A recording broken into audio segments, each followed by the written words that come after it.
Welcome to Reality Tea Times 2, the podcast where we discuss all the trash reality TV we love to hate. I'm Tanika, and today you're getting the very first episode of the winter break. I'm recording this in February, y'all, and you're getting this in December.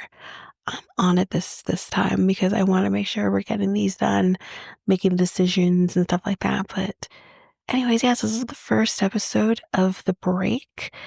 This is Selling the City, which I'm very happy I watched, and we'll get to the reason why I'm very happy I watched this, and we're not going to do it quite yet. So yes, this is going to be 2 episodes, so you're going to get this one today, and then the next one will come out tomorrow. So yeah, that's basically that. Let's just jump into the episode. So I imagine the first few episodes are going to be pretty quick just because we're doing a lot of the learning people and with me learning new names. Like, be patient with me. So we meet Eleonora, who is the head of her own team at Douglas Elliman. So we tend to hear very little about Douglas Elliman with these shows. I know the name just because I watch um you know, Million Dollar Listing New York. Um, so yeah, definitely a name I heard a lot. So here he is again. So she had her largest listing sold at 75 million, which is kind of maybe how she kind of got to where she is right now. We kind of learn about the different people. So this is a little more confusing. We have multiple people in the same office, which is her office, but only 4 of them are a part of her team.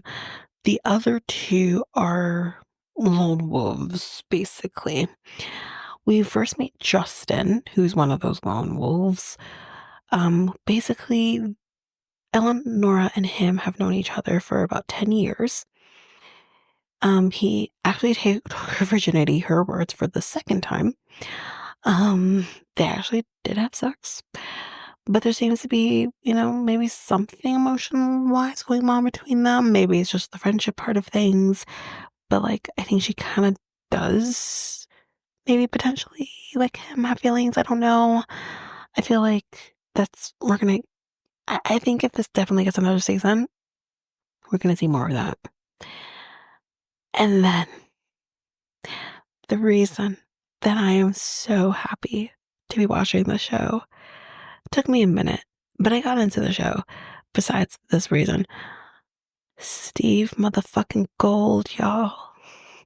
As I just mentioned, I loved Million Dollar Listing New York. It was my favorite iteration of the Million Dollar Listings.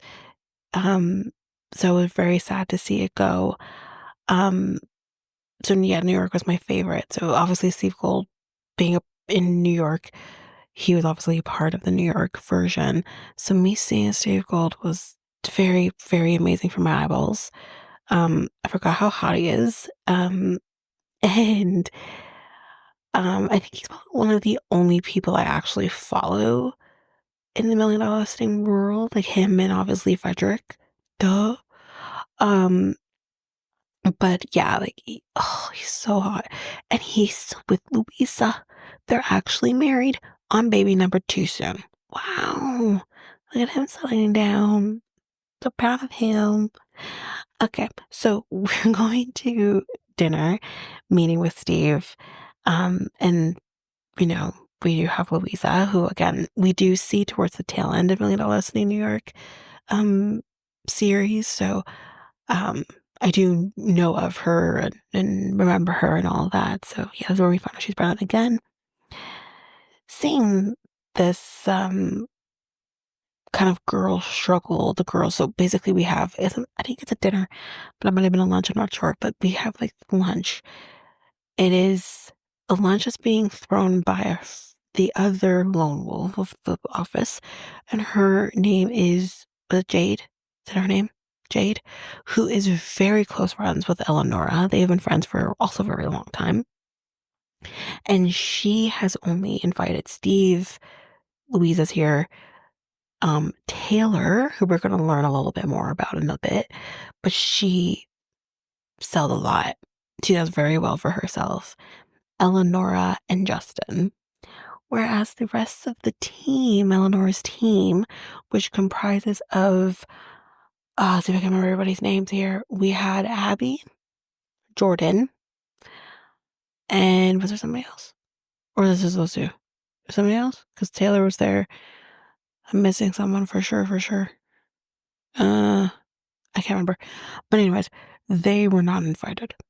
So we see them struggle to open up this tequila bottle that looks like, he's kind of like, okay, you know, like those bottles where they kind of have like the metal piece. You have to just pop it open and then it opens the cap or releases the cap. That's basically what this bottle looked like. Instead, they don't realize that. And I felt like I wasted about a minute of my time watching these dum-dums open this bottle. Time I can't get back. So basically now Abby's telling everyone that Jade has told Eleonora that I'm thirsty. Well, wouldn't anyone who's kind of breaking into the real estate world, especially like I think with Abby, she's not from New York. So she's really trying, oh, Giselle, that's the other one. Um, so that's like, yeah, you might be a little thirsty, but I don't see what's wrong with that. Thirsty doesn't necessarily mean you lack passion. You know, it's she's a little bit of a bitch. So basically, yeah, the only person who was invited from the team was Taylor, as mentioned. Eleonora says that, well, Jane, you know, do your thing, blah blah blah. Um, and I think like I don't know. I feel like Eleonora senses that Jade is overstepping, although that's never followed through initially anyways. And then she kind of says like she has like this building she wants to sell or whatever, and she wants to kind of have like this commission incentive that I think that's where it feels a little of an overstep on Jade's part. And Jade, I guess, senses that there's something wrong, and she just said, Eleonora, is something wrong? I feel like you're acting nasty towards me. Like, I've been calling you and you haven't been answering the phone. She's like, okay, first of all, number one, nothing's, like, I didn't even say shit. Number two, you only called me once this morning. And the thing is, on the way to the meeting or the dinner or whatever, like, Eleanor actually calls Steve, then she calls Jade. Neither party answered the phone. Like, what? Um, and then she basically just leaves at this point because she's frustrated, understandable. And Jade's like, she's like, so fucking, such a bitch. Like, such a bitch. And like, she sold like whatever X amount last year. Like, where are the receipts? I don't see it. Like, I don't understand. Like, she, like I said, Jade is not a very nice person. That's basically episode 1. Episode 2, we're starting to get like these two conversations that are kind of starting, which never follows through. It doesn't go anywhere. So I started off with that and was like, okay, but nothing actually happened. So basically the one between Jade and Steve. And then we have the one between Eleanor and Taylor, which that is the one that doesn't go anywhere. And nothing really goes on with Jade and Steve, but like I think like with Steve, he's kind of like, you know, I sense some tension. And she's kind of, you know, digs deeper with her stance on Eleanor, I guess. Meanwhile, Abby goes rock climbing at this building without any equipment. So that's impressive. But when she kind of gets up there, she's like, hey guys, I don't know how to get back down like a cat. We got stuck in a tree. Mm-hmm. Um, so Steve is like, so I picked up that there was some tension between you and Eleonora. And she kind of says, like, well, she has her team and she asks me for my input on the girls sometimes. And it's like, I give her my input and she doesn't want to take it. And it's like, but there's one thing to get your input and there's a whole other thing to get your opinion. That doesn't mean I have to take it. It doesn't mean I have to take your opinion because at the end of the day, it's her team, her world, her decisions, and y- you're just the friend. Here's the thing. I think the main thing here is Jade's jealous. Jade doesn't like that Eleonora is maybe has the team, is maybe, I'm not saying accomplished because I'm not taking anything from Jade. She's accomplished. But it's just like, that's maybe accomplished in a different way. So I don't know.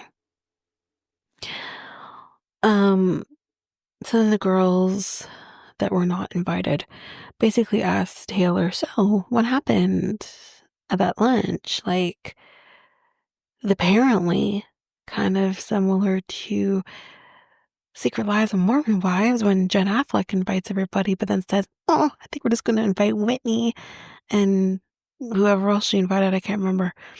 Kind of like that. Apparently, Jade actually did invite everybody to this lunch and then took it back. You're just not real estate enough, I guess. She says, I did feel some tension, Taylor says, between Jade and Eleonora. And she's like, it definitely could have been perceived as maybe her trying to create problems. Ultimately, I think trying to poach Taylor. Because Taylor's really, I guess, maybe the one that's really delivering the most out of everybody there. So then we kind of see Jordyn and Abby talking. And it's here that we find out that Jordyn actually used to date a little comedian that we may all know and love and used to host the late night show. Jon Stewart's took it back now, apparently. And yeah, my girl used to date Trevor Noah. First of all, I hate you. Trevor Noah's hot. Anyway, yeah, she used to date Trevor Noah, and good for her. She said they apparently dated before he was really anyone. He wasn't, Trevor Noah. He was just Trevor. So she says, I was actually the funny one. He's on my jokes. Like, I'm the funny one. And she says that is the only time you will ever hear I slept with a client. Because she would actually help him buy a home as well. And she said, that's the only time you ever hear that. Well, I mean, if anyone, let it be Trevor. Noah. Anyway. Eleonora, this client we see, she's kind of helping her find a new home. Maybe potentially within her same building. We'll talk about that in a second. She owns a med spa, which has its perks. We'll see that a little later. Staple guns of the face, maybe. Vagina Botox tightening. Because if you're going to do Botox on the rest of your skin, like, why neglect the most important one? Anyway, but we're basically showing the client Jade's listing. This is the first time that they're seeing each other after the whole lunch debacle. And Eleonora during this whole time is hating on the staging, which Jade's like, "'Tis not the time nor the place." Like, in front of the client? And Jade mentions the wrong bridge that you can see out of this window. I think she says the Manhattan Bridge, but she says that's not the Manhattan Bridge. Like these transplants, they think they know everything, huh? Isn't she technically a transplant because she's actually from Israel? Am I being mean? Anyways. So this unit that they're looking at is $15 million. The only reason I'm talking about the fact that it's this much is that the client thinks it's too high. And she's like, maybe we can look at a different building. And Jay's like, she lives in the building. This should be a slam dunk. How is this not a slam dunk? um, so then Taylor, we learn a little bit about her here. So she apparently quit drinking at 21, because she was actually drinking while she was in school prior to that. But then, unfortunately, when she went to Vanderbilt, she started taking Adderall and thought, okay, this is making me feel like Superwoman. I can get all this shit done. But then she got addicted. And from that, yikes, guys, she then gets MRSA, which, oh God. And then she ended up weighing 80 pounds, which she's already skinny, y'all. 80 pounds, like, I don't know, that's like a normal, like, weight throughout life. But if 80 pounds, like, sickly, I can't even imagine. And then she was on top of that given 2 months to live if she didn't change how she was living her life. And clearly she defied the odds. She got healthy in all ways. You will definitely see throughout this her drink of choice is Coke with a straw. Um, so as long as she's staying true to her sobriety, that's all that matters. I actually really like Taylor. I actually really like everybody on the show except for Jade. I don't like Jade. I really don't like Jade. Even Giselle for me, I have a little bit of an issue with, but we'll talk about that later.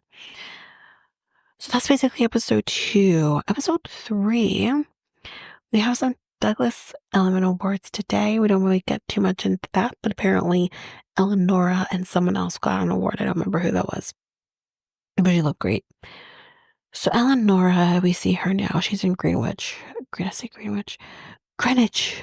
Sorry, everybody. Do not yell at me from Connecticut. She's going into Greenwich, Connecticut, where Steve has a place there. And she's kind of freaked out about this bee. And he's like, it's just a bee. There are going to be creatures out here. It's Connecticut. But I was like, same girl, same. Because I don't like bees. Anyways, basically, Steve is telling her, you need to be more of a boss than just a friend. It's great that you're a family, that you stick together and all that. But you got to be tough. And you got to be strong. Okay. You got to be, yeah. You got to be bold. Okay. I'm not going to do. I already started, but I'm not going to. Okay. So, yeah, he says all of that. And he says you can't help them to the point of coddling them because where do they grow? Where do they learn from their mistakes and know what not to do? Which I get and I agree with. And she says, I'm honestly okay with some people maybe not remaining on the team full time. We never get follow through on that. We never get follow through on that because I don't really think she feels that way. I don't. Not really. She's pretty invested in all of her agents. So I just, no follow through. Anyway, Taylor is meeting with Jade at her listing, which is going to be a problem throughout. We'll talk about that later. We're at Steve Brooker's open that he has. And I noticed that someone, when mentioning Andy Warhol, said Andy Warhol, not Hall or Hall. What? How do you not know how to say Andy Warhol's name properly? And instead you're saying Hole. That's weird. Anyways, so Justin basically pulls Eleonora aside to talk to her about Jade and how Taylor and Jade apparently had been, or Jade had been pretty much coaching Taylor, and that she also gone to the listing. And he also tells her, actually, I'm not sure if it was him who told her. I think it was him. But he also basically says too that after she walked out of the lunch, Jade was talking mad shit, bragging about sales. You brag about sales, asking for proof of said sales. And she's like, they're supposed to be best friends. Like, they've been friends for a decade and they're supposed to be best friends. And this is how you're talking about your best friend? God damn. So we'll see where that's going to go in a minute with Jade. But with Taylor, we're at the office and Eleanor talks to Taylor alone. And she's like, listen, I am so okay with you wanting to do new developments. I am. I want to support you on that. But Jade, I don't know. She's like, I find out about you going to Jade's listing, but I was absolutely told nothing. Like, I feel like she just wanted the courtesy. Now, under the circumstances of what's been going on between Jade and Eleonora since the lunch, I don't think Eleonora would have been okay with it, personally, which is like, you also don't want to hold her back because of your situation with Jade. But I definitely understand she feels like she's being slighted. Um, and apparently, Eleanor can see all of their calendars, which is, I guess, was the policy or whatever. So it was, I can't remember the situation here, but I think she said that there was nothing in Taylor's calendar about going to Jade's listing, which seems underhanded. So she says, I don't like being lied to. And the thing is like, she kind of says to her in this moment, she's like, I wasn't trying to lie. It's not a big deal. Like, it wasn't intentional. And Eleanor's one of us. She basically says, yeah, well, either is manslaughter. Okay. And she's like, is she seriously comparing me to manslaughter? But then the other thing too is Jade, not Jade, sorry, Taylor, I think is trying to push some blame on Eleonora for her not telling her the truth, which is, I'm unclear as to how it's Eleanor's fault. Maybe I'll stretch it and say maybe it's Eleonora's fault because she's being put in a position where she can't, you know, feel like she can go to her and say, okay, Jade wants me to do this. Okay. Hopefully, we're not going to have anything too much issues, but my laptop is dying, so I had to plug it in. So we don't have any audio issues, but we'll try to control that as best as I can. So, but basically, that's the end of episode 3. So, episode 4, Eleanor and Giselle are at a listing, and Giselle basically tells her that Taylor is still talking about kind of what happened, complaining more so about what happened with the conversation between Eleanor and Taylor. And she's like, I thought this show was over. Like, I'll have to talk to her again. So we'll see where that goes in a minute. Jade and Justin are at a listing. And she's like, Eleonora, it's hard to apologize to. Have you tried? And we basically learn about this surprise party that apparently Jade had thrown for Eleonora, which was 5 years ago. And Eleanor apparently freaked out about the fact that Justin was invited. And this was at the time that her and Justin were having sex. Yay. So she kind of flipped out and everyone's like, about what's going on? Like, she basically embarrassed herself. Like, you're concerned that people are going to say something or feel something or whatever about you being intimate with Justin, yet you literally put yourself on blast. I don't know. So we see these dates between Taylor and Abby and their husbands. And the difference between seeing Taylor and her husband versus Abby and her husband, the love that we see kind of, and again, not everything is as cut and dry, but the love that you see between Abby and her husband is very noticeable versus Taylor and her husband, where he just doesn't seem to want to be there. And she doesn't seem to want to be there. And I don't know. More on that, at least Taylor and I think his name's Peter. More on that later because there's gonna be more to say.